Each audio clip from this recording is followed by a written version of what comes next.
سنن ترمذی میں صحیح سند کے ساتھ روایت ہے، رسول اللہ صلی اللہ علیہ وسلم نے فرمایا، مومن مرد اور مومن عورت کی جان، اولاد اور مال میں آزمائش و پریشانی آتی رہتی ہے، یہاں تک کہ جب وہ فوت ہونے کے بعد اللہ سے ملاقات کرے گا تو اس پر کوئی گناہ نہیں ہوگا۔ اس حدیث مبارکہ کا مفہوم یہ ہے، مومن کے ساتھ اللہ کی سنت یہ ہے کہ اس پر مختلف امتحانات آتے رہتے ہیں تاکہ اس کے گناہ معاف ہوں۔ ہر تکلیف، ہر آزمائش،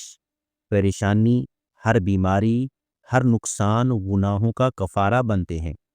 مومن کو کانٹا چبھنے پر بھی اجر ملتا ہے، مومن کو محنت مشقت، رزق حلال کمانے پر، پسینہ آنے پر بھی اجر ملتا ہے۔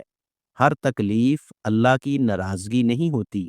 گناہ گار پر تکلیف آزمائش کا باعث ہوتی ہے، نیک آدمی پر تکلیف اللہ کی محبت و رحمت، آزمائش اور گناہوں کو مٹانے کا اور اللہ کے قریب کرنے کا باعث ہوتی ہے۔ مومن مسلمان کو چاہیے کہ ہر حال میں اللہ سے صحت و عافیت کا سوال کرتا رہے، تو اگر کبھی آزمائش آ جائے تو اس پر اللہ سے دعا کرتے ہوئے صبر کرنا چاہیے، اور گناہ گار کو اپنے گناہ کو چھوڑ کر سچی توبہ کرنی چاہیے۔